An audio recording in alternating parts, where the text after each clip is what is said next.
अस्सलाम वालेकुम। Kaif 7 company law, आज इंशाल्लाह हमारा लेक्चर नंबर 36 है।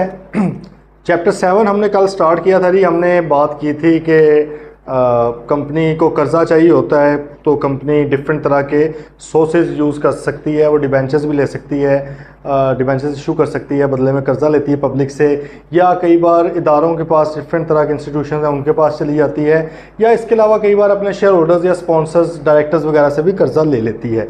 अच्छा, ये कर्ज़े सिक्योर्ड भी हो सकते हैं, अनसिक्योर्ड भी हो सकते हैं। हम इस चैप्टर के अंदर ऑब्वियसली पढ़ रहे हैं सिक्योर्ड कर्ज़ों के ऊपर कि सिक्योर्ड किस तरह से होते हैं। फिर सिक्योरिटी की बात आई तो भाई हमने कहा 3 तरह की सिक्योरिटीज़ हो सकती हैं। प्लेज हो सकता है, मॉर्गेज हो सकता है, या चार्ज हो सकता है।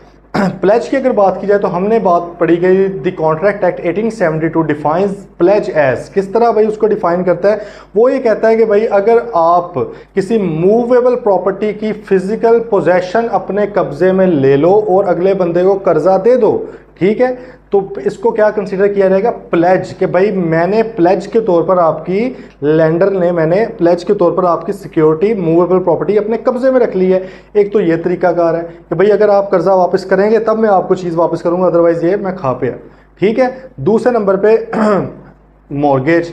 मॉर्गेज क्या था कि अगर इमूवेबल प्रॉपर्टी के अंदर उसमें इंटरेस्ट आपका लेंडर का हो जाए या उसका टाइटल लेंडर के नाम पे ट्रांसफ़र हो जाए कि भाई जब तक आप कर्ज़ा वापस नहीं करते या जो आपने परफॉर्मेंस करनी है, काम करना आपके ज़िम्मे लगाया, जब तक आप वो नहीं करते मैं आपको इसका टाइटल नहीं दूंगा, मेरे पास टाइटल रहेगा। हमने इसकी एग्जांपल पाकिस्तान हाउसिंग स्कीम जो थी, नया पाकिस्तान हाउसिंग स्कीम, उसकी बात की थी कल कि भाई जब तक आप कर्ज़ा वापस नहीं करेंगे घर मेरे नाम पे रहेगा, तो this is called mortgage.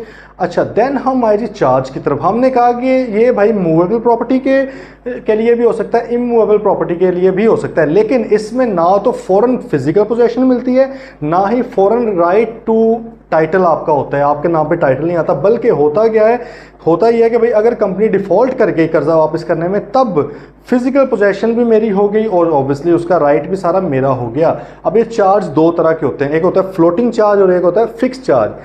Fixed charge से मुराद है कि हम कोई सर्टन प्रॉपर्टी आइडेंटिफाई कर लेते हैं, मार्क कर लेते हैं, ये वाली जो प्रॉपर्टी है ना, ये आप नहीं बेच सकते जब तक आप कर्जा वापस नहीं करते। ठीक है। हाँ, ये अगर आपने कर्जा वापस ना किया तो ये प्रॉपर्टी की फिजिकल पोजेशन और उसकी ओनरशिप मेरी हो जाएगी। ठीक है। दूसरा एक तरीका होता है फ्लोटिंग चार्ज का। फ्लोटिंग चार्ज क्या है कि भाई मैं आइडेंटिफाई नहीं कर रहा, लेकिन मैं क्लास ऑफ एसेट्स वो आइडेंटिफाई कर रहा हूँ। फॉर एग्जांपल आपका ये जो स्टॉक है, स्टॉक इन ट्रेड है, इसमें इतनी अमाउंट तक ये जो सिक्योरिटी है, अगर आप मुझे कर्जा वापस नहीं करेंगे, ये मैं आके फिजिकल पोजेशन लेकर उठा के ले जाऊंगा। आप अपने एसेट्स वगैरह बेचते रहें, जो मर्जी करें, लेकिन इस अमाउंट से नीचे नहीं वो जाने चाहिए किसी भी टाइम पे। अगर आप डिफॉल्ट करेंगे तो वो मैं ले सकता हूँ। ठीक है जी। फिर हमने पढ़ा जी कंपनीज एक्ट किस एंगल से देखता है मॉर्गेज और चार्ज को। तो कंपनीज एक्ट ने कहा भाई मैं अपनी रिक्वायरमेंट्स के हवाले से मॉर्गेज और चार्ज को एक ही अहमियत देता हूँ, एक ही मैं जगह पर रखता हूँ। मैं क्या इसको समझता हूँ? मैं समझता हूँ कि मॉर्गेज और चार्ज से मुराद कोई भी आपका इंटरेस्ट या लियन है कंपनी के एसेट्स, कंपनी की प्रॉपर्टी या कंपनी की अंडरटेकिंग के ऊपर, या अगर कंपनी डिफॉल्ट करती है तो आपका वहां पर इंटरेस्ट या हक जो है वो क्रिएट हो जाएगा उसको लेने का। ये हमने कल बुनियादी बातें की थी। आज थोड़ा सा आगे बढ़ते हैं जी। कल भी जैसे हमने एक जिक्र किया था बात का कि हम यहाँ पे क्यों पढ़ रहे हैं, तो हमने पढ़ा था क्योंकि कंपनीज एक्ट 2017 कंपनी के तमाम मामलों को देख रहा होता है। तो कंपनी ने भी जाहिर है लोगों से कर्जे लिए होते हैं, सिक्योरिटीज दी भी होती हैं, सिक्योरिटी ली भी होती हैं। तो अगर कोई शख्स कंपनी के साथ किस तरह का कॉन्ट्रैक्ट करना चाह रहे हैं और वो थोड़ा सा विजिलेंट होना चाहता है, या वो देखना चाह रहा है कि भाई ये मैं जिस एसेट की बात कर रहा हूँ पता लगे वो कंपनी का एसेट ही ना हो, तो क्या कोई इदारा है जहाँ पे जाके कंपनी इन चीज़ों को रजिस्टर करवाती हो, डॉक्यूमेंट करती हो? तो इदारा बिल्कुल जी स्टेट आपका जो है securities and exchange commission of Pakistan, SECP, वहाँ पर रजिस्टर करवाना पड़ता है। आज पढ़ेंगे जी मॉर्गेज और चार्ज को रजिस्टर करवाने के क्या तरीकाकार होते हैं। ठीक है जी। तो भाई आ जाए ज़रा registration, requirement of registration, section 100 of the companies act 2017। वो कहते हैं list of mortgage and charges to be registered. कौन कौन से मॉर्गेज और चार्जेस हैं? क्योंकि हमने कहा कि मॉर्गेज और चार्जेस को कंपनीज एक्ट 2017 एक ही चीज़ समझ रहा है, वो कहता है कि हाँ जो रेलेवेंट उसका लॉ है the transfer of property act 1882 उसके मुताबिक बेशक डेफिनेशन डिफरेंट हैं, लेकिन मैं इन दोनों को एक ही समझ के चलना चाह रहा हूँ। प्लेज को वो कहता है मैं कंसीडर नहीं कर रहा, मॉर्गेज और चार्ज को मैं एक ही समझ के चलना चाह रहा हूँ। तो उसने बता भी दिया कि मैं दोनों को एक तरह देखता हूँ, इसलिए अब इनके ऊपर जो मोस्टली रिक्वायरमेंट्स हैं वो एक ही तरह की पाई जाएंगी। जैसे कि वो पहली बात करने लगा, the companies act 2017 requires that the following charges including mortgage and pledge must be registered. ये जो नीचे वाली चीज़ें हैं भाई, इसमें कहीं कहीं पे प्लेज आएगा, बहुत कम आएगा, मोस्टली आपके चार्जेस या मॉर्गेज होंगे। वो कह रहे हैं कि यार ये आपने लाजमी रजिस्टर करवाने हैं। रजिस्टर से मुराद क्या है, SECP के बाद रजिस्ट्रार के बाद जाके इसको रजिस्टर आपने करवाना है, ठीक है। कौन कौन से? पहला पॉइंट, अ मॉर्गेज और charge on any immovable property where ever situate or any interest therein, ठीक है जी। कहते हैं कि अगर आपने सिक्योरिटी के तौर पर अपनी इमूवेबल प्रॉपर्टी को बतौर मॉर्गेज या बतौर चार्ज रखवाया हुआ है, वो जहां पर भी सिचुएट करती है, जहां से भी मुराद है कि वेदर इन पाकिस्तान और फॉरेन, इसको लिख लें, वेयर एवर सिचुएट को क्या लिख लेना है, वेदर इन पाकिस्तान और in any foreign country, Pakistan के अंदर है या किसी फॉरेन कंट्री में आपकी प्रॉपर्टी है जिसको आपने मॉर्गेज या चार्ज के तौर पर रखवाया है, तो भाईजान आपने जाकर रजिस्ट्रार के पास उसको रजिस्टर करवाना है। रजिस्टर करवाने का मतलब अभी तक हम 6 चैप्टर पढ़ गए, समझ आ गया होगा। इंटीमेट कर देना होता है, बता देना होता है जाके कि सर अपने डॉक्यूमेंट्स में लिख लें। तो रजिस्ट्रार के पास एक होता है register of mortgage and charges her company का, ठीक है। ऑनलाइन ही होता है ऑब्वियसली, उसके अंदर डिटेल सारी होती हैं, ताकि अगर किसी बंदे ने कल जाके वही प्रॉपर्टी खरीदनी हो तो भाई पहले जाके चेक करे, पहले वेरीफाई करवाए रेलेवेंट रजिस्ट्रार से कि सर इस कंपनी के बताना ये फलां वाले एसेट के ऊपर कोई मॉर्गेज चार्ज तो नहीं है, ठीक है। इसलिए वो कहते हैं कि उसके बाद रजिस्टर करवाओ। बात आ गई समझ, पहला पॉइंट। दूसरे नंबर पे, अब मॉर्गेज और charge for the purpose of securing any issue of debentures. दूसरे नंबर पे उन्होंने कहा कि अगर आपने डिबेंचर्स इशू किए हैं और उनके बदले में किसी भी तरह का मॉर्गेज या चार्ज है आपकी किसी सिक्योरिटी के ऊपर, आपके किसी एसेट के ऊपर, तो आपने वो जमा करवाना है, रजिस्टर करवाना है। किसको जाके रजिस्टर करवाना है, बता देना है रजिस्ट्रार को, ओके। तीसरे नंबर पे, अब मॉर्गेज और charge on book debts of the company. Book debt से मुराद है कि भाई इसके अलावा जो कर्जे हैं कंपनी के, बैंक से लोन लिया हुआ है, किसी और पार्टी से लोन, मतलब है कि जो आपके बैलेंस शीट के अंदर बुक हैं, लाइबिलिटीज़ जो शो हो रही हैं, जो रिकॉर्डेड लाइबिलिटीज़ हैं डिबेंचर्स के अलावा भी, अगर वो डिबेंचर्स तक रहते तो फिर आपने कहना था यार बाकियों के ऊपर तो रिकॉर्ड ही नहीं है। उन्होंने बाकी भी लिख दिए कि भाई इसके अलावा भी अगर कोई डेट है उसके ऊपर मॉर्गेज चार्ज है तो भाई आप वो भी आपने क्या करना है, जाके करवा लेना है, ठीक है। देन अब इसमें हो सकता है ना कि आपका एक क्वेश्चन होता है कि सर पहले पॉइंट में नहीं सब कुछ कवर हो जाता। नहीं भाई, पहला पॉइंट उसने सिर्फ इमूवेबल प्रॉपर्टी की बात की है, दूसरे पॉइंट में वो सिर्फ डिबेंचर्स की बात कर रहा है, तीसरे पॉइंट में वो इसके अलावा भी डेट्स की बात कर रहा है, ठीक है। अब चौथे नंबर पे आ रहे हैं, किसको रजिस्टर करवाना है, a floating charge on the undertaking और property of the company including stock in trade. अच्छा, अब यहाँ पे देख लें, सिर्फ उसने स्टॉक इन ट्रेड की बात की है, हालांकि जब हमने कल पढ़ा था फ्लोटिंग चार्ज के अंदर उसने डेटर्स की बात भी की हुई थी। तो इसका मतलब है डेटर्स वाला रजिस्टर ना भी करवाया जाए तो खैर है, यही है ना, पेपर में क्वेश्चन आ सकता है। Which of the following charge is not required to be registered by the company under the companies act 2017, उसमें लिखे होंगे डिफरेंट, इसलिए बारीक चीज़ें समझ के चलना है। चौथा पॉइंट क्या है, उसने कहा अगर कोई फ्लोटिंग चार्ज है ऑन द अंडरटेकिंग, कंपनी की अंडरटेकिंग पे या कंपनी की किसी और प्रॉपर्टी पे, इंक्लूडिंग स्टॉक इन ट्रेड, चाहे वो स्टॉक इन ट्रेड के ऊपर भी है, तो आपने उस फ्लोटिंग चार्ज को भी जाकर रजिस्टर करवा लेना है, ठीक है।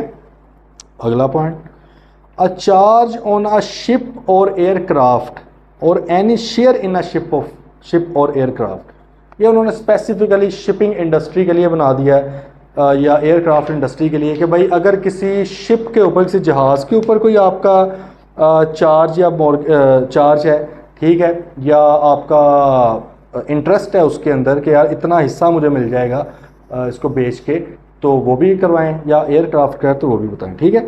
Next, a charge on goodwill और एनी इंटेलेक्चुअल प्रॉपर्टी, स्पेसिफिक वो बता रहे हैं, ठीक है। यहाँ पे देखें, यहाँ पे मॉर्गेज का वर्ड नहीं यूज़ कर रहा है, यहाँ पे जहाँ पे उसने चार्ज का किया, यही तो थोड़े से मसाइल हैं बस सी लॉ के, बाकी तो कोई ख़ास नहीं है कि आपने जो बात की है ना उसने लॉ में, उसको उसी तरह ही लेकर चलना है, ठीक है।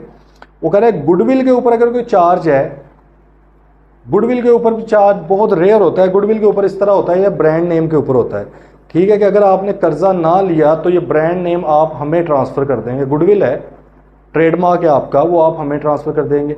और any intellectual property, intellectual property से मुराद आपका ट्रेडमार्क, आपके कॉपीराइट्स, आपके पेटेंट, पता है ना इसका, ट्रेडमार्क से मुराद आपका लोगो, ठीक है। वो बैंक कह सकता है यार अगर आपने ना कर्जा वापस किया तो ये जो लोगो आपका हमारा हो गया, ट्रेडमार्क हमारा हो गया। पेटेंट से मुराद क्या होता है, कोई फार्मूला, कोई आपका कोई डिज़ाइन, उसको भी आपने रजिस्टर करवाया तो लोग कॉपी ना करें।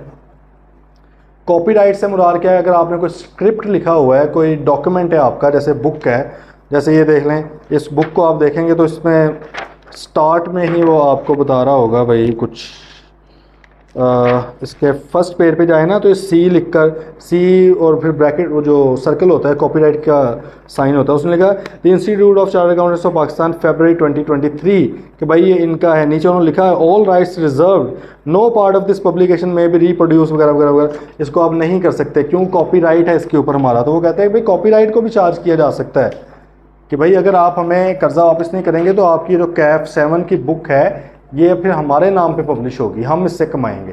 आगे बात समझ, तो इस तरह भी हो सकता है, इस चार्ज को भी रजिस्टर करवाना है। देन नेक्स्ट, अब मॉर्गेज और चार्ज और प्लेज, अब प्लेज भी डाल दिया है on any movable property of the company, क्योंकि मूवेबल के ऊपर प्लेज भी होता है, इमूवेबल वगैरह के ऊपर नहीं होता, इसलिए उधर नहीं उसने डाला। मूवेबल के ऊपर कहता है वो कोई भी आपका मॉर्गेज है, चार्ज है या प्लेज है तो वो भी आपने हमें दे देना है, ठीक है जी, सही है। अब मॉर्गेज, अब आप यहाँ पे कहेंगे मूवेबल के ऊपर मॉर्गेज तो नहीं होता था, तो उसने तो कल ही बता दिया कि मॉर्गेज और चार्ज को मैं एक ही कंसिडर कर रहा हूँ। तो जब वो मॉर्गेज और चार्ज वर्ड यूज़ करता है तो इसका मतलब है कि वो चार्ज के साथ मॉर्गेज को नथी कर रहा है बिला वजह, अदरवाइज प्योर डेफिनेशन के मुताबिक तो प्लेज जाता है मूवेबल में, ठीक है। नेक्स्ट पॉइंट, अब मॉर्गेज और charge or other interest based on agreement for the issue of any instrument in the nature of redeemable capital. देखो रिडीमेबल से मुराद क्या होता है, काबिल वापसी, जो आपने पैसे वापस करने हैं। वो कहते हैं कि अगर कंपनी ने कोई रिडीमेबल कैपिटल इशू किया, इंस्ट्रूमेंट से मुराद है वो चीज़ जिसके अगेंस्ट रिडीमेबल कैपिटल, मिसाल तौर पर प्रेफरेंस शेयर्स, वो इंस्ट्रूमेंट कहलाएंगे। अगर आपने प्रेफरेंस शेयर्स रिडीमेबल वाले इशू किए हुए हैं लेकिन उसमें सिक्योरिटी भी दी हुई है, ठीक है, मॉर्गेज या चार्ज के तौर पे, तो आपने उसको भी करना है। देन अब मॉर्गेज और charge or other interest based on conditional sale agreement, namely lease financing, hire purchase, sale and lease back, retention of title for acquisition of machinery, equipment or other goods. वो कहता है कि भाई अगर आपने कोई मशीनरी, अदर गुड्स वगैरह sale की हुई हैं, कंडीशनल सेल है, कंडीशनल सेल में मुराद क्या होता है, अगर ना बिकी तो वापस कर देना, ये मेरी सिक्योरिटी है तुम्हारे पास, ना बिकी तो वापस कर देना भाई, ठीक है, सिक्योरिटी के तौर पे मैं तुम्हें ये बात, ये मेरे एसेट्स हैं, ये मैं आपको दे रहा हूँ, तो अगर आप जो मैं आपको सेल कर रहा हूँ अगर वो चीज़ ना बिकी तो आप वापस कर देना। या sale and lease back, sale and lease back पढ़ी होगी ना, IFRS 16 पढ़ ली है ना फेयर 2 में। सेल एंड लीज बैक क्या होती है, पहले मैं आपको सेल करता हूँ अपना एसेट, फॉर एग्जाम्पल पैसे नहीं, अब इसका मकसद क्या होता है, थोड़ा कर लें, वैसे मेरे हाल में रिपोर्टिंग में पढ़ा ही होगा। इसका मकसद ये है कि अगर ये भी एक किस्म की आप समझ लें बजटिंग है, कैपिटल बजटिंग है, कि अगर आपने पैसा आपके पास नहीं है तो आपने फंड्स को किस तरह मैनेज करना है। अब मिसाल के तौर पे भाई मुझे एक मशीन चाहिए जो कि आती है 5 करोड़ रुपए की, अब मेरे पास 5 करोड़ रुपया फ़िलहाल कैश नहीं है, ठीक है, और मुझे पैसा चाहिए भी, मैंने कोई और मशीन भी लेनी है, लेट से मैंने क्या किया, मेरे पास वो एक मशीन थी, मैंने वो आपको सेल की, आपसे मैंने लिया 5 करोड़ रुपया, इससे मैंने अपनी ज़रूरत पूरी की कोई, साथ ही मुझे ये मशीन ज़रूरत के लिए भी चाहिए थी, मैंने आपसे लीज़ करवा ली, लीज़ बैक, ठीक है। अब मैं आपको क्या करूँगा, इंस्टॉलमेंट्स पे करूँगा, मतलब है कि मैंने पहले ओनरशिप आपको सेल की है, अब वही चीज़ यूज़ के लिए मैंने आपसे ले ली है, लेकिन अब मेरे पास पैसे भी आ गए 5 करोड़ रुपये, आप बदले में मैंने अब आपको 5 करोड़ थोड़ी देना है, थोड़े से कुछ पैसे देने, वो भी इंस्टॉलमेंट बेसिस पे देने, तो मेरा कंजम्पशन भी मेरी निकल आएगी, मैं यूज़ भी कर सकता हूँ एसेट को, पोजेशन भी मेरे पास आ गई है और मेरे पास पैसा भी आ गया, ठीक है। तो वो कहता है कि अगर इस सिलसिले में भी आपने कुछ सिक्योरिटी रखवाई हुई है तो भाई वो भी आपने मॉर्गेज या चार्ज करवाना है रजिस्टर्ड, ठीक है। नीचे उसने स्पेसिफिकली कह दिया कि निगोशिएबल इंस्ट्रूमेंट्स जो होते हैं ना, वही चेक, ड्राफ्ट वगैरह, प्रोमिसरी नोट, वो कहता है उनको मैं मॉर्गेज और चार्ज नहीं कंसीडर करता, उसने स्पेसिफिकली कह दिया कि उनको आपने मॉर्गेज या चार्ज कंसीडर नहीं करना है। ठीक है जी, तो ये याद रखने हमने पॉइंट। असाइनमेंट आपकी वैसे अभी आगे पढ़ते हैं, असाइनमेंट अभी एक लिख लें या आपने सारे लिख कर सबमिट करवाने हैं। ठीक है जी। अच्छा जी, particulars manner and time limit for registration, आपने क्या क्या चीज़ें रजिस्टर करवानी है। पर्टिकुलर्स मतलब कौन कौन सी डिटेल्स, आपका मैनर क्या होगा और टाइम लिमिट क्या होगी, उसको देख लेते हैं। A company for mortgage or charges as mentioned in above list, वो ऊपर कह रहा है कि जो मैंने भाई आपको तकरीबन 9 किस्म के जो मॉर्गेज चार्जेस बताए हैं उनको आपने किस तरह करवाना है। तो a company must file the specified particulars of the mortgage और charge together with the copy of the instrument, instrument से मुराद है वो डॉक्यूमेंट, कॉन्ट्रैक्ट बेसिकली, जिसके ऊपर ये चीज़ें मेंशन्ड हैं। ठीक है। If any verified in the specified manner, verified in the specified manner से मुराद है कि जो आपको रिक्वायर्ड है। आमतौर पे इस तरह की चीज़ क्या होती है कि किसी चार्टर्ड अकाउंटेंट से आप उसको करवा लें, वेरीफाई करवा लें, टेस्ट करवा लें, या नोटराइज्ड होता है वो उसको करवा लें। ठीक है, तो वो करवा के वेरीफाई करवा के by which the mortgage charge is created और evidenced with the registrar for registration. Simple उसने भाई बात कर दी है कि आपने उसके तमाम स्पेसिफाइड पर्टिकुलर्स जो कि अभी हमें नहीं बताया कि कौन कौन से पर्टिकुलर्स हैं, आमतौर पर ये होता है उसका नाम हो जाएगा कि कौन कौन सी प्रॉपर्टी है, एसेट कौन सा है, कितने टाइम तक कर्जा वापस करना है। ठीक है, फ्लोटिंग चार्ज है या फिक्स चार्ज है, अमाउंट क्या है। ठीक है, सारी डिटेल्स वगैरह आपकी आ जाती हैं। और इसको उसके साथ उसका जो कॉन्ट्रैक्ट है ऑब्वियसली वो आपने जमा करवा देना है और उसको वेरीफाई करवा कर नोटराइज वगैरह टेस्ट करवा के रजिस्ट्रार को जमा करवाना है। करवाना कब है? Such mortgage and charge shall be registered with period of 30 days beginning with the day after the date of its creation.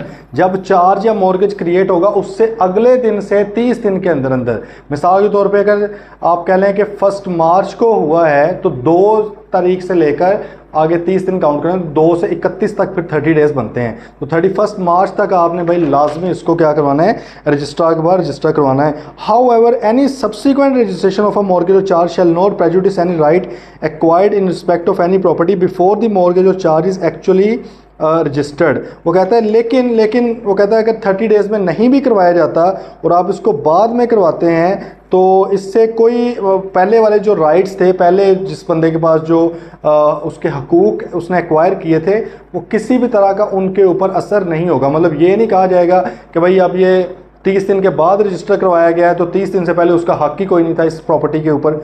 बात समझ रहे हैं? वो ये कह रहा है कि भाई आपने 30 दिन के अंदर इसको रजिस्टर करवाना है, लेकिन अगर आप फिर भी नहीं करवाते, सब्सिक्वेंट करवाते, बाद में करवाते हैं, तो इसका ये मतलब नहीं है कि जिस टाइम पीरियड के लिए नहीं इसको रजिस्टर करवाया गया उसका हक ही नहीं था उस प्रॉपर्टी के ऊपर, वो वैसे ही रहेगा। ऑल तो करवाना चाहिए, अभी आगे पढ़ भी लेंगे effect of non registration. Example पढ़ें, वो कहता है XYZ limited obtained a loan of 200 million from ABC Bank and provided security by creating a mortgage on its property on 26 फरवरी को भाई उसने प्रॉपर्टी को मॉर्गेज करवाया। अब इससे आगे 30 दिन गिनने, 26 के बाद 27 और 28 फेब 2 दिन ये हो गए और 28 दिन अगले 28 मार्च, सही है, 28 मार्च तक इसने इसको रजिस्टर करवाना है। अब मैनर की बात आ रही है कि भाई पहले तो हमने पढ़ लिया ना रजिस्ट्रार के पास करवाना, लेकिन अभी हमने जब ऊपर जाए रिक्वायरमेंट ऑफ रजिस्ट्रेशन उसमें हमने क्या पढ़ा था? पहली लाइन, मॉर्गेज और charge on any immovable property where ever सिचुएट, जहां पर भी वो वाक़ है, जहां पर भी वो वाक़ से हमें पाकिस्तान से बाहर भी हो सकती है। अब वो तरीकाकार बताने लगा है पाकिस्तान के अंदर वाली को क्या करना है, बाहर वाली को क्या करना है। ठीक है, अच्छा यहाँ पर एक बात ज़रा वो कर लें अंडरलाइन, उसने इमूवेबल प्रॉपर्टी को वेयर एवर सिचुएट कहा है, मूवेबल को नहीं कहा। मतलब मूवेबल प्रॉपर्टी पाकिस्तानी ही होनी चाहिए, इमूवेबल प्रॉपर्टी है वो कहीं पे भी हो सकती है, ये बात को करना है कंसिडर। ठीक है, अच्छा जी, अब पहला point, if created outside Pakistan on property outside Pakistan, अगर चार्ज कॉन्ट्रैक्ट जो है चार्ज का वो भी बाहर ही किया गया है, प्रॉपर्टी भी बाहर ही है किसी मुल्क में पड़ी हुई, फिर क्या करें? क्या, लेकिन कंपनी पाकिस्तानी है, बात समझ रहे हैं? पाकिस्तानी कंपनी की कोई प्रॉपर्टी पाकिस्तान से बाहर थी और उसके ऊपर चार्ज जो क्रिएट किया गया वो भी पाकिस्तान से बाहर ही क्रिएट किया गया है। अब क्या करें? इसको रजिस्टर करवाएं इधर SECP के रजिस्ट्रार के पास या ना करवाएं? देख लें, वो कहते हैं in the case of a mortgage और charge created outside Pakistan comprising solely property situated outside Pakistan, लेकिन उसके अंदर चार्ज में जो प्रॉपर्टी आ रही है वो सिर्फ और सिर्फ वही प्रॉपर्टी है जो पाकिस्तान से बाहर है, अंदर वाली प्रॉपर्टी नहीं है, पाकिस्तान से बाहर की प्रॉपर्टी है कंपनी की।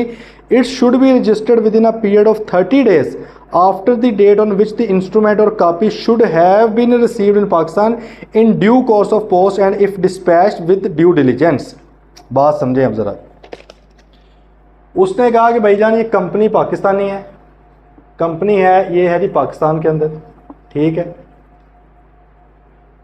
लेट्स से कोई दूसरा बैंक था, कंपनी को किसी और मुल्क के अंदर कर्जा चाहिए था, ठीक है। लेट्स से उसके कोई ब्रांच थी ना किसी और मुल्क के अंदर, अब उस मुल्क के अंदर कर्जा चाहिए था, तो एक बैंक है, मिसाल बस मैं बना रहा हूँ, बैंक है बैंक ऑफ लंदन, लंदन का भाई बैंक है, पता नहीं क्या स्पेलिंग बन गए, तो लंदन का बैंक है। उसने कहा कि भाई मुझे पाकिस्तानी प्रॉपर्टी ना दो, मुझे इधर की प्रॉपर्टी दो। कंपनी ने कहा चलो जी ये हमारी एक प्रॉपर्टी है, ठीक है, ये हमारी एक बिल्डिंग है भाई, ये कहाँ पे है, ये इंग्लैंड के अंदर, ये लेट्स से लंदन के अंदर ही है प्रॉपर्टी, ठीक है, प्रॉपर्टी इन लंदन।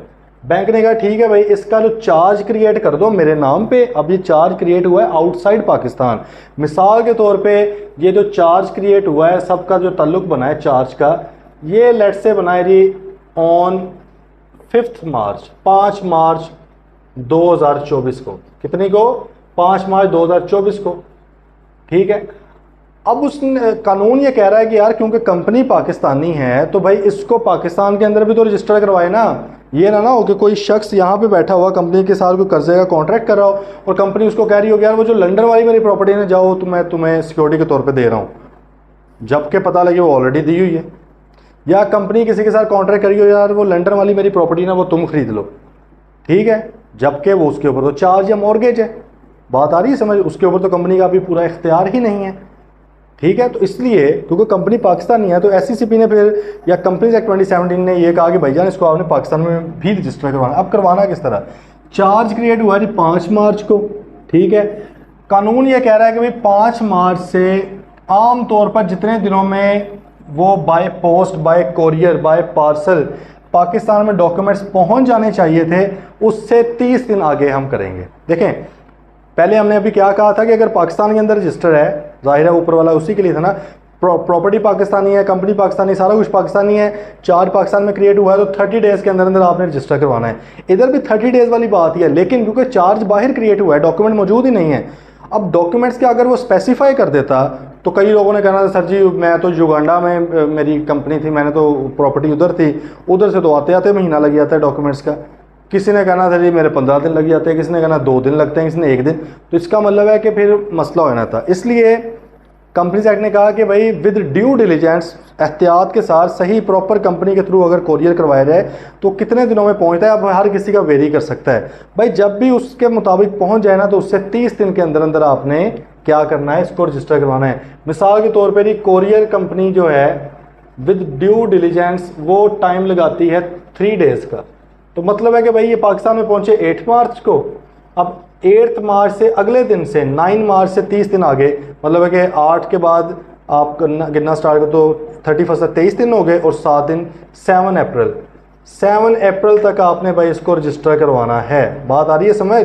ये वाली चीज़ बस एक इसमें काइंड ऑफ आप कहें रीज़नेबल टाइम आप इसको कह सकते हैं कि स्पेसिफाई नहीं किया लॉ ने कहा कि यार कई बार जल्दी आ जाता है कोरियर, कई बार लेट आ जाता है, तो मैं डे नहीं स्पेसिफाई कर सकता। हो सकता है कोई ऐसा मसला हो रहा है कि कंपनी के अपने कंट्रोल में ना हो, कंपनी ने अपनी तरफ से बिल्कुल सही भेजा हो, तो मैं इसलिए कह रहा हूँ कि यार आम तौर पर जितने दिनों में आ जाता है उससे 30 दिन में आपने करवा देना है, ठीक है। देखें ज़रा एग्जाम्पल देखें। XYZ limited obtained a loan of $40 million from ABC bank. XYZ limited ने $40 मिलियन का कर्जा लिया जी ABC बैंक से, and provided security by creating a mortgage in New York में भाई हमारी कोई प्रॉपर्टी थी, हमने उसको मॉर्गेज करवा दिया ऑन 26 Feb 2021, 26 फरवरी को हमने उसको करवा दिया, ओके जी। It takes 7 days to receive documents in Pakistan dispatch from न्यूयॉर्क USA in due course of post. अगर सही तरह से भेजा है तो 7 दिन वो कहता लग जाते हैं डॉक्यूमेंट को यहाँ पहुँचते। तो 26 फरवरी से 7 दिन आगे लगाएं, 2 दिन फेब के हो गए और 5 दिन हो गए जी आपके 5 मार्च, ठीक है। 5 मार्च तकरीबन आपका हो गया ठीक है, तो अब इससे वो कहता है जी आगे 30 दिन के अंदर अंदर आपने करवाना है, तो आप उसको करें। तो 5 मार्च के बाद आगे 26 दिन 31 मार्च और 4 अप्रैल आपका बन जाएगा। बात आ गई है भाई समझ, होपफुली आ गई होगी, आसान सी बात है। नेक्स्ट आ रहे हैं, if created in Pakistan on property outside Pakistan. अगर पाकिस्तान में क्रिएट किया गया है लेकिन प्रॉपर्टी पाकिस्तान से बाहर है, वही बात। अब फॉर एग्जाम्पल ये बैंक ऑफ लंदन नहीं है, ये आपका है जी लेट से MCB बैंक, पाकिस्तानी बैंक से कर्जा लिया, लेकिन इन्हें कहा कि यार प्रॉपर्टी हमारी ना लंदन में एक पड़ी हुई है, उसको हम कर देते हैं आपके नाम पे सिक्योरिटी के तौर पे। ठीक है, अब क्या किया जाए, पढ़ें ज़रा। देखें, जो पहला 30 दिन वाला केस था ना, वो तो तब था कि अगर सारा कुछ ही पाकिस्तान में है, वो सिंपल था। अब दूसरा केस हमने क्या पढ़ा, जो है प्रॉपर्टी भी बाहर है और प्रॉपर्टी के साथ साथ जो क्रिएट हो रहा है चार्ज वो भी बाहर हो रहा है। अब यहाँ पर चार्ज पाकिस्तान में क्रिएट हो रहा है, कॉन्ट्रैक्ट मतलब पाकिस्तान में हो रहा है चार्ज का, मॉर्गेज का, लेकिन प्रॉपर्टी बाहर पड़ी हुई है। अब क्या करें, in case the mortgage charge is created in Pakistan but comprises property outside Pakistan, a copy of relevant instrument may be filed for registration even when further proceedings may be necessary to make the mortgage charge valid or effectual according to the law of the country in which the property is situated। बात आई समझ।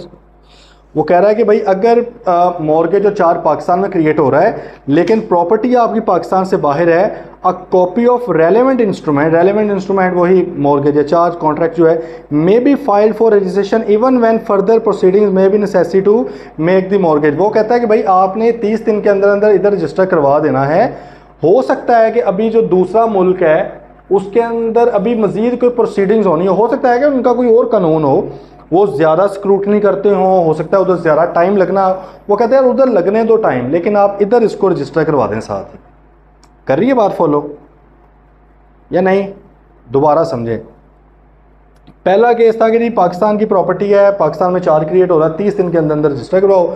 दूसरा case आ गया, company Pakistan की है, property भी बाहर की है, चार्ज भी बाहर क्रिएट हो रहा है, तो यार बाहर से जब डॉक्यूमेंट्स आएंगे ना जो रीजनेबल टाइम में जो आते हैं उससे 30 दिन के अंदर अंदर आपने पाकिस्तान में रजिस्टर करवाना है। चौथा केस या थर्ड केस क्या है, थर्ड केस है कि भाई चार्ज तो पाकिस्तान में क्रिएट हो रहा है, प्रॉपर्टी बाहर पड़ी हुई है। वो कहते हैं तो इसको इधर रजिस्टर करवाएं 30 दिन के अंदर ही, ठीक है, लेकिन जो है उस मुल्क के अंदर जब भी वो टाइम मतलब हो सकता है उसके अंदर मज़ीद प्रोसीडिंग्स होती हों, मज़ीद कोई लंबे चौड़े कवानीन होते हों, तो उधर आप होने दें। उसकी जो कॉपी है ना वो भी आपने इधर फिर जमा करवा देनी है।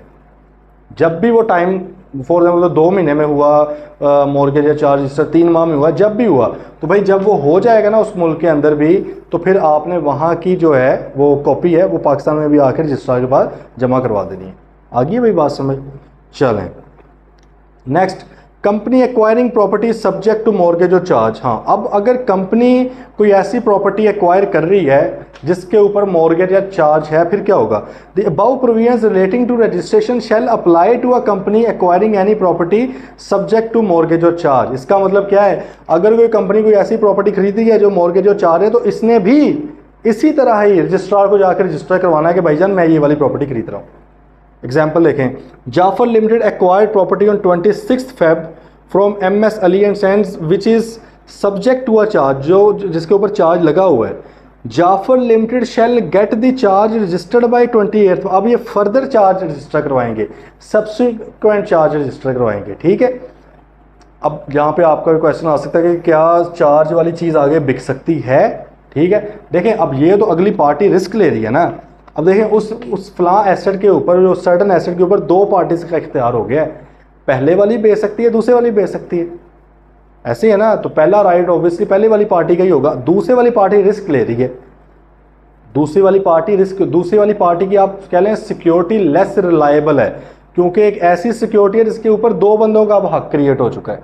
बात आ रही समझ। लेकिन लॉ रोकता नहीं है, लॉ कहता है भाई अगर आपको कोई मसला नहीं है तो आप कर लें।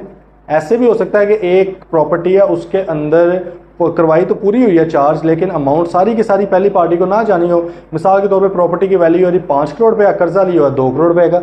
अब अगर वो प्रॉपर्टी बिकेगी भी तो 2 करोड़ ही जाएगा ना, 5 करोड़ तो नहीं ना सारे का सारा जाएगा।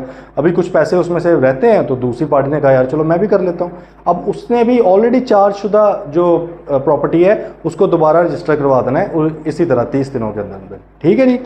चलें नेक्स्ट आ गया सर्टिफिकेट ऑफ रजिस्ट्रेशन। भाई जब आप उसके बाद रजिस्टर करवाने जाएंगे तो registrar shall issue a certificate of registration under his signature और authenticated by his official seal in such form and in such manner as may be specified. वो आपको कोई एक सर्टिफिकेट सा दे देगा। सर्टिफिकेट नहीं होता, आमतौर पर आप उसको एक डॉक्यूमेंट जमा करवाते हो, उस डॉक्यूमेंट के ऊपर स्टैंप लगा के दे देता है कि हाँ भैया आपकी एक्नॉलेजमेंट हमें आ गई है, डॉक्यूमेंट हमारे पास आ गए हैं। ठीक है, चलें constructive notice. A person acquiring the company's property shall be deemed to have a constructive notice that the asset is subject to mortgage और charge from the date of its registration. ये बात ज़रा समझ लें। उसने कहा कि अगर किसी शख्स ने कंपनी की कोई प्रॉपर्टी खरीदी है तो ये अज्यूम किया जा रहा है कि उसको पता है कि इसके ऊपर मॉर्गेज या चार्ज है, इसलिए तो वो कह रहे हैं कि भाई आपने रजिस्ट्रार के बाद जमा करवाना है।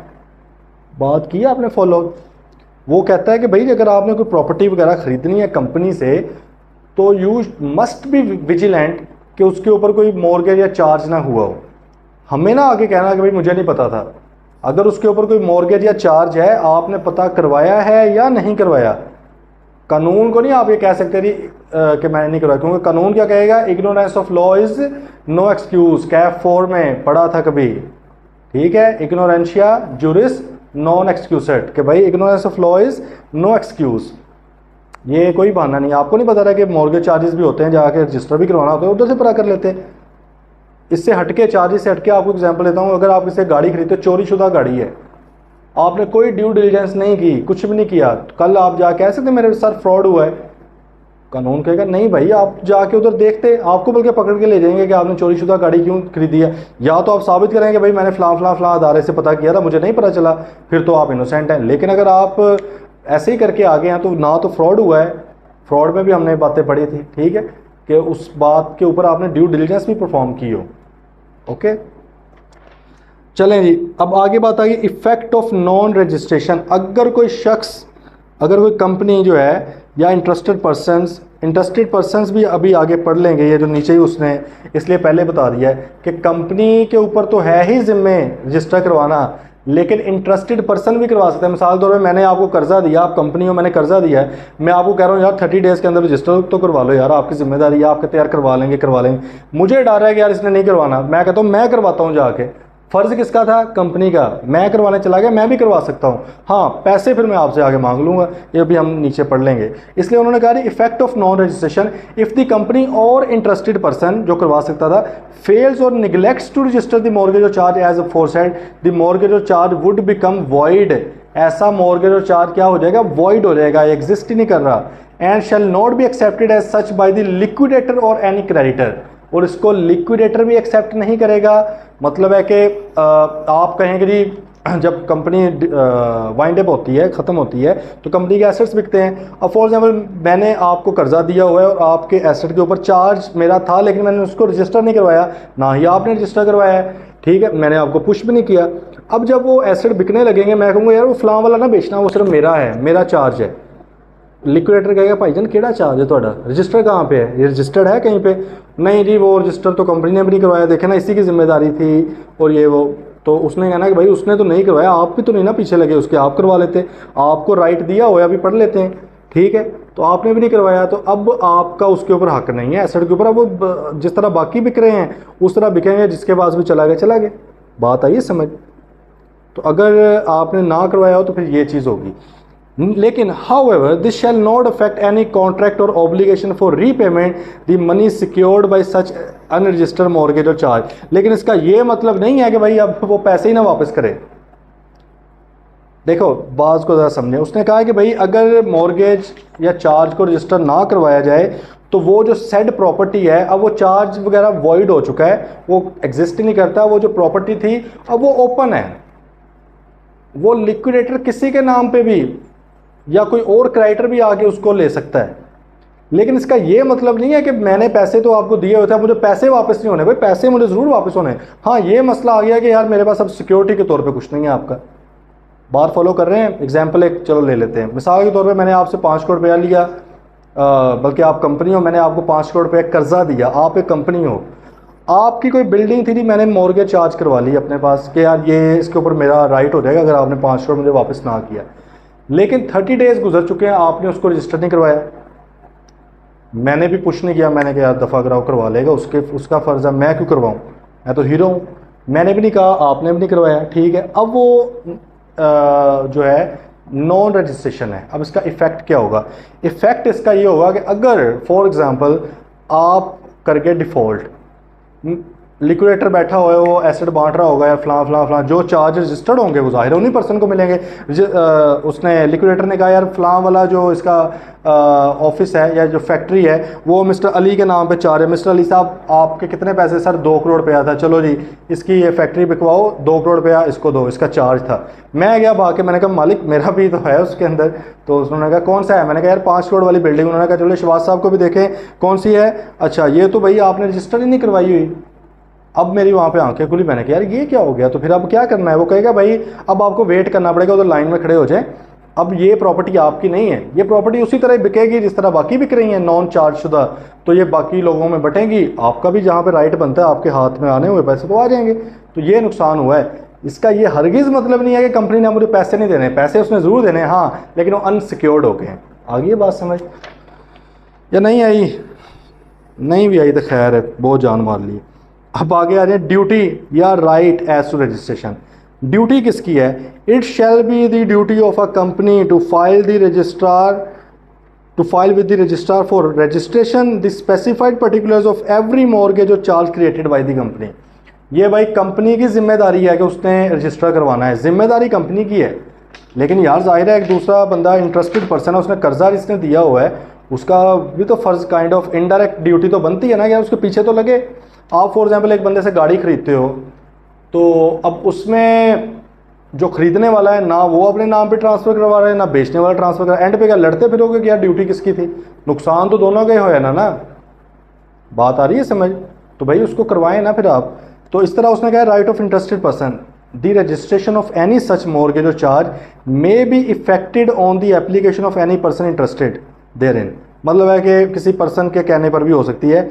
Where the registration is affected on the application of some person other than the company, that person shall be entitled to recover from the company the amount of any fee properly paid by him. Properly मतलब legally, रिश्वतें नहीं, properly paid by him to the registrar on the registration. तो उन्होंने कहा कि भाईजान अगर company नहीं करवा रही, ढीट हो गई है कंपनी, तो जो इंटरेस्टेड पर्सन है वो भी जाकर रजिस्ट्रार को कह सकता है कि सर ये मेरे पास सारे डॉक्यूमेंट्स हैं, ये इसको रजिस्टर करें। जाहिर है वो डॉक्यूमेंट्स देख के करेगा ना, सारे पर्टिकुलर्स वगैरह वो देख के। लेकिन उसमें जो फीस होगी, जो खर्चा होगा वो जाके कंपनी से रिकवर करवाएगा। एग्जांपल देखें, XYZ limited obtained a loan of 200 million from ABC bank and provided security by creating a mortgage on this property on 26 Feb 2021। ABC bank filed the documents for registration. देखो काम किसका बनता रहा? Company का, XYZ limited का। उसने नहीं करवाया। ABC बैंक कहता है भाई कोई मसला नहीं मैं करवा लूँगा। और आम तौर पे जब बैंक्स देते हैं ना, बैंक्स कहते हैं हम खुद ही करेंगे, क्योंकि कंपनी के लिए ना ये वन ऑफ इवेंट होता है। उन्होंने कभी कभी सिक्योरिटी पे, मतलब उनका रोज़ का काम थोड़ी है, बैंक का तो काम ही ये है कर्जे देना, सिक्योरिटी रखवाना, कर्जे देना, सिक्योरिटी। वो तो बिल्कुल इसके अंदर एक्सपर्ट हुए होते हैं। वो ये कहते हैं यार नहीं तुम रहने दो, बस तुम इसके ऊपर साइन वगैरह करना, फीस तुम पे करोगे, मैं खुद ही करवा लूँगा। इंटरेस्टेड पर्सन कौन है? बैंक है। बात आ रही समझ या नहीं आ रही? प्रैक्टिकली क्या होता है, लेंडर जो होता है, क्योंकि उसके तहफ़्फ़ुज़ात होते हैं ना, वो कंपनी का वेट नहीं करता, वो कहता है भाई मैं करवा लेता हूँ जाके, ठीक है। तो ABC bank filed the documents for registration of mortgage और charge with registrar and paid the relevant fee. ABC bank is entitled to recover the amount of fee properly paid. वो उसे ले सकता है कंपनी से जाके। ओके सीन है। तो आज हमें भाई थोड़ा सा आइडिया होगा इसकी रजिस्ट्रेशन का, और अगर रजिस्ट्रेशन नहीं होगी तब क्या होगा और कौन कौन इसको रजिस्टर करवा सकता है। किसी भी तरह का कोई क्वेश्चन है तो प्लीज़ पूछ लें। और असाइनमेंट आज की आपकी क्या है कि आपने वो जो 9 केसेस हैं जहाँ पे मॉर्गेज और चार्ज रजिस्टर होना चाहिए वो आपने करने हैं। ये जो इफेक्ट ऑफ नॉन रजिस्ट्रेशन था ये पेपर में भी पूछा हुआ था, MCQ आया हुआ था लास्ट ईयर पेपर में, ठीक है। तो खैर आप लोगों ने इसको अच्छे तरह से लेना है। बड़ा ही इंपॉर्टेंट चैप्टर है, इसमें से बहुत क्वेश्चन आते हैं, बड़ा एक हॉट फेवरेट एक आपका टॉपिक है ये। चलें जी फिर इंशाल्लाह कल मिलते हैं। टिल देन टेक केयर, अल्लाह हाफिज़।